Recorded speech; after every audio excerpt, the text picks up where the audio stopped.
हम लोग गिरिराज से दुखी हैं। मैं वोट दिए मोदी जी को और हम लोग हिंदू राष्ट्र चाहते हैं।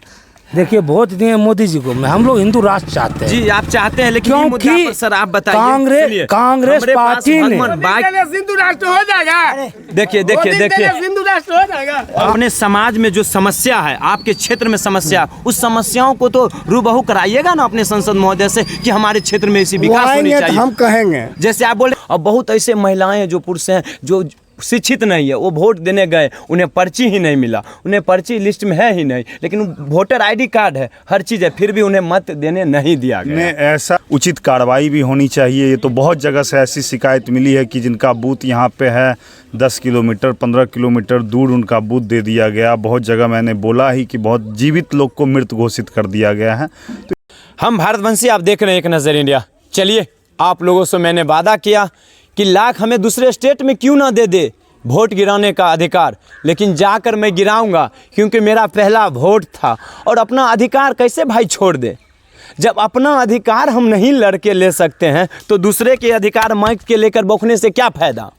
डायरेक्ट मैंने वहाँ कोशिश किया, डायरेक्ट चुनाव आयोग को कॉल किया, मैंने जो टोल फ्री नंबर 1950 है उस पर कॉल किया। वहाँ से पटना से जो भी अधिकारी हमसे बात किए, बहुत अच्छे ढंग से बात किए, और बात करने से लगा कि कहीं ना कहीं वो ईमानदार अधिकारी हैं, हमसे बात कर रहे हैं। उन्हें जैसे सजेशन दिए उस आधार पर मैंने चला, और चलते चलते चल के आ चुके हैं हम। अभी देख सकते हैं पीछे राज्यकृत जवाहर ज्योति उच्च माध्यमिक विद्यालय चक्का सहलोरी, जो कि भगवानपुर प्रखंड पड़ता है। ये बछवाड़ा विधानसभा क्षेत्र में ही पड़ता है, बेगूसराय ज़िले में ही है।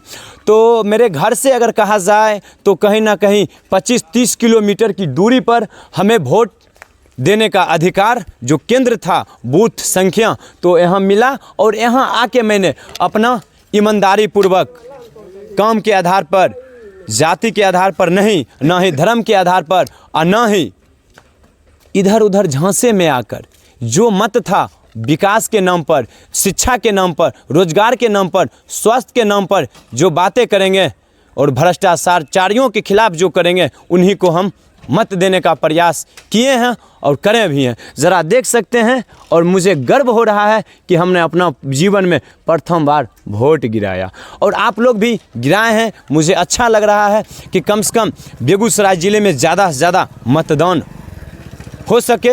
और चलिए, हम यहाँ के जो लोग हैं, मुझे कोई नहीं पहचानते थे, और आए तो सभी लोग अच्छे ढंग से बात किए और बोले हाँ क्यों नहीं गिरा सकते, लेकिन ऐसे हुआ तो हुआ कैसे, क्योंकि आपका प्रखंड अलग है, इतना दूरी पर कैसे आपको यहाँ फेंक दिया डायरेक्ट, बताइए। सब लोग आश्चर्य करने लगे कि ये पता नहीं ये कैसे हो गया।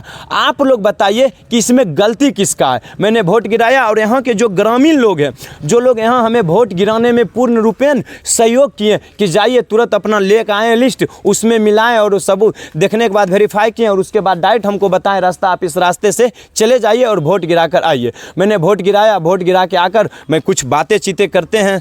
चलिए, उसके बाद मैंने अपना मत दान किया, और उसके बाद बछवाड़ा विधानसभा के पूर्व प्रत्याशी शिव प्रकाश गरीबदास जी, और इन्हीं के गांव में जहां आपका भी बूथ संख्या सर यही है, यहीं पे वोट आप डाले हैं? नहीं, हमारा बूथ संख्या आगे है। हम आपके गांव में ही है ना? हाँ, हमारा पंचायत सर, पड़ता है। मेरे साथ जो ये मतलब कहा जाए तो एक अन्याय किया गया कि अगर 20 से 30 किलोमीटर मेरे पास साधन था। ये तो है, जिस इस ढंग की बहुत जगहों पे इस ढंग की शिकायत मिली है। बहुत सारे लोग तो ऐसे हैं कि जीवित हैं, उन्हें मृत घोषित कर दिया गया, डिलीट कर दिया गया। ऐसा सैकड़ों उदाहरण मिला है।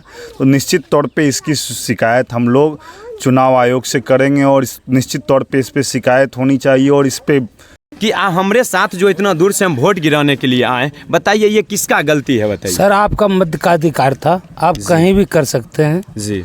आपका विधानसभा पड़ रहा है जी, इसलिए कर सकते हैं। हम लोग गिरिराज से दुखी हैं। मैं वोट दिए मोदी जी को और हम लोग हिंदू राष्ट्र चाहते हैं।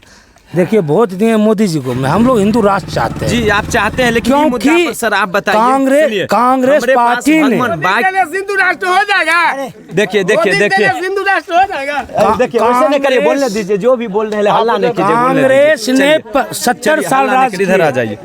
आप बताइए, हमको एक सवाल बताइए कि मेरे पास बाइक था, मेरे पास मोटरसाइकिल था, तो हम इतना दूर चल के चला, हमके उतना मेहनत करके उतने पैसा मेरे जेब में था, पेट्रोल खर्चा के हम चलाए। जो लोग गरीब होंगे, जिनका पर्ची वहाँ नहीं मिला, उनको अगर इस तरह की अगर मत पड़ जाए दूसरे केंद्र में, अगर यहाँ घर से 20-30 किलोमीटर दूर, वो कैसे जा पाएंगे? सर उनके लिए प्रशासन का काम है इस चीज़ का सुधार करे, आगे ऐसा काम ना हो। उनसे हम तो निवेदन योग्य है। थे, यहाँ आने योग्य तो हम चल आए। जो लोग गरीब होंगे, बताए समय कितना लगा? इस लेकर प्रशासन से निवेदन है कि जो उस चीज़ का उपयोग सही उपयोग करें, सही दुरुपयोग मत करें। चलिए यहाँ पर कुछ युवा हैं, युवा से भी हम बात करते हैं। बताइए भैया, जो हम मतलब मेरा तो हम तो पहले बोल दिए, अगर दूसरे राज्य भी अगर हमको बुलाते वोट देने के लिए तो हम अपना, मेरा अधिकार है, सीना चीर के हम अपना अधिकार ले सकते हैं। नहीं, भगवान 2 हाथ गोर हाथ दिए हैं, तो हम अपना अधिकार छोड़ कैसे दें? तो आप बताइएगा कि अगर आपके साथ अगर हो जाता है साथ, क्या आप जाते वोट गिराने? नहीं जाते। का साधन रहने के बाद नहीं जाते, साधन नहीं रहेगा तो हम कहाँ से जाएंगे? जो गरीब लोग हैं, जिनके पास टाइम नहीं है, जिनके जाने का साधन नहीं है, वो लोग कैसे वोट गिराते हैं? उसका तो अधिकार छीना गया लापरवाही के कारण में। आखिर किसकी लापरवाही हो सकती है? तो जो वहाँ का जो ये नाम देने वाले होते हैं, BLOR, उन्हीं का ना दिक्कत कि जो चुनाव आयोग है, जो केंद्र बूथ में जी मतलब डिसाइड करता है उसका। हाँ, उसी का जो। चलिए, तो क्या लग रहा है आपको यहाँ पे?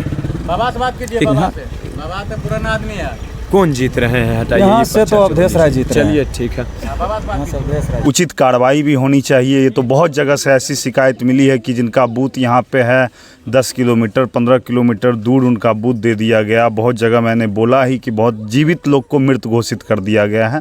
चलिए कुछ राजनीतिक बातें कर लेते हैं। क्या अभी क्या लग रहा है आपको माहौल बेगूसराय में? बिल्कुल माहौल एक तरफा है। आप जहाँ कहीं भी हैं, आप मीडिया के साथी हैं, आप जहाँ कहीं भी जाकर के लोगों से पूछिए, आम आवाम से पूछिए, बिल्कुल इंडिया गठबंधन के साथ आम आवाम पूरी तरह मुस्तैदी के साथ खड़ा। चलिए बहुत बहुत धन्यवाद। और उसके इसका हम लोग निश्चित तौर पे शिकायत करेंगे। और जैसे चुनाव आयोग से मैंने बात किया, टोल फ्री नंबर 1950 पे मैंने धरा है। उसके बाद वो जो अनुसार सजेशन दिए, उस अनुसार मैंने गया गूगल पे, चुनाव आयोग के वेबसाइट पे जाके लोड किया पर्ची तब। और बहुत ऐसे महिलाएं हैं, जो पुरुष हैं, जो शिक्षित नहीं है, वो वोट देने गए, उन्हें पर्ची ही नहीं मिला, उन्हें पर्ची लिस्ट में है ही नहीं, लेकिन वोटर ID कार्ड है, हर चीज़ है, फिर भी उन्हें मत देने नहीं दिया गया। ऐसा जहां कहीं भी शिकायत मिल रहा है, सभी पार्टी का पोलिंग एजेंट बाहर बैठता है। हम लोग के पास ऐसा कुछ भी शिकायत मिलता है तो हम लोग उसका त्वरित जो भी उसका निष्पादन हो सके उसे करने का कोशिश करते हैं। तो सभी पार्टी का पोलिंग एजेंट बाहर में रहता है, तो निश्चित तौर पे जहाँ पे हमारे लोग बैठे हुए हैं उनको हम लोग जो भी हो सकता है सहायता करने की कोशिश करते हैं। जी, जैसे वहाँ तक वो पहुँचता है, उसके बाद वो जो लिस्ट है उस लिस्ट में खोजते हैं, कहते हैं लिस्ट में नाम ही आपका नहीं है, तो हम कुछ कर ही नहीं सकते। बिल्कुल ऐसी तो मैं बोल ही रहा हूँ कि ऐसी शिकायत मिली है और इस शिकायत के लिए हम लोग ने भी आगे शिकायत किया है। परंतु आज तो आप चुनाव का दिन है, इस पे ज़्यादा कुछ हो नहीं सकता है। सब लोग नियम कानून से बंधे हुए हैं, हम लोग, आप लोग, सभी लोग। तो जो भी है इसको हम लोग आगे देखेंगे और निश्चित तौर पे आगे इस पे जो भी इलेक्शन कमीशन का तो पटना में भी बैठक हुआ था, उसमें कांग्रेस पार्टी की ओर से मैं सदस्य था और निश्चित तौर पे आगे जो बैठक होगी उसमें हम लोग लिखित शिकायत भी इसका देंगे। जी, विश्वास पूर्ण रूपेण आप लिखित शिकायत दीजिएगा ये बातों को लेकर। बिल्कुल बिल्कुल और देंगे। और अभी तो हम लोग चौथे फेज में चल रहे हैं जी। तो एकदम तुरंत आज के बाद हम लोग का जो 5वां और 6ठा 7वां चरण का चुनाव है, हम लोग चौथे चरण के बाद, इस चुनाव के मतदान के बाद हम लोग जो आज पटना जा रहे हैं तो वहाँ भी मिल करके हम लोग निश्चित तौर पे शिकायत करें। सर आप बताइएगा, आप किन्हें वोट किए? बीजेपी को। बीजेपी को वोट किए? बीजेपी को। तो अभी आप जस्ट आपके बगल में अभी बोल रहे थे एक चाचा जी कि यहाँ जी 1% जो लोटा उल्टा पड़ गया इधर उधर, जो अंदाजे में जो इनको पता नहीं है वो जाके टिप दिए तो 1% चल गया। आप तो बीजेपी के दिए। तो अपना अपना मर्जी न बोलने का, बोलने का ढंग न है जी, जिनको जो बोलना है बोलते हैं। जैसे हम आपसे पूछते हैं कि आप बीजेपी के दिए, हाँ, ठीक, आप किस आधार पर बीजेपी को वोट दिए? बीजेपी का हम कैडर हैं। कैडर है आप? दूसरी बात है कि विश्व में हिंदुस्तान का नाम रोशन करने वाला कोई प्रधानमंत्री हुआ तो वह नरेंद्र मोदी ही हुआ। मतलब आप प्रधानमंत्री के चेहरा देख कर यहाँ कमल पर बटन दबा? चेहरा में देख के दबाए हैं, उम्मीदवार को देख के नहीं हम दबाए हैं। तो उम्मीदवार ही ना विकास करेंगे, वो मांगेंगे अपने बेगूसराय के विकास को लेकर। 5 साल में दर्शन नहीं दिया हमारा उम्मीदवार, फिर भी हम वोट दिए उसी को। मतलब एक लाइन में अगर कहा जाए तो आप मोदी भक्त हैं? मोदी भक्त लोग हैं। मोदी भक्त नहीं जी, देश भक्त हैं। मोदी भक्त नहीं देशभक्त। देशभक्त हैं, जो देश का विकास करेगा उसके साथ रहेंगे। जैसे आपने तुरंत बोले कि मैं 5 साल में मेरे प्रत्याशी नजर नहीं आई, फिर भी हम वोट किए। फिर भी वोट किए। तो विकास हुई बेगूसराय में, विकास हुआ कि नहीं ये बताइए। बेगूसराय में हुआ, सिमरिया में हुआ, फर्टिलाइजर का हुआ। जी, तो आप बताइएगा, अगर आपकी पार्टी संसद फिर बन जाते हैं जिन्हें आप वोट किए, तो पहला काम क्या कीजिएगा आप? हम करेंगे काम। आप कौन सी काम करवाइएगा? अभी आपके समाज में क्या जरूरत है? हम वैसा कार्यकर्ता नहीं है कि हम अब कैंडिडेट के पीछे पीछे दौड़े फिरेंगे। वोट दे दिए, निकल पड़े। हाँ, निकल पड़े। मजदूरी कर जो अपना काम उनको आना होगा, मेरे पास तो आएंगे, हम नहीं जाएंगे उनके। आप जिस ढंग से आपने बोले, तो अपने समाज में जो समस्या है, आपके क्षेत्र में समस्या, उस समस्याओं को तो रूबहू कराइएगा ना अपने सांसद महोदय से कि हमारे क्षेत्र में इसी विकास होनी चाहिए। हम कहेंगे। जैसे आप बोले दर्शने नहीं दे रहे हैं, तो फिर कहिएगा कैसे? नहीं, दर्शन जिस दिन आएंगे हमारे पास तो मैं उनको कहूँगा। चलिए सर, बहुत बहुत धन्यवाद।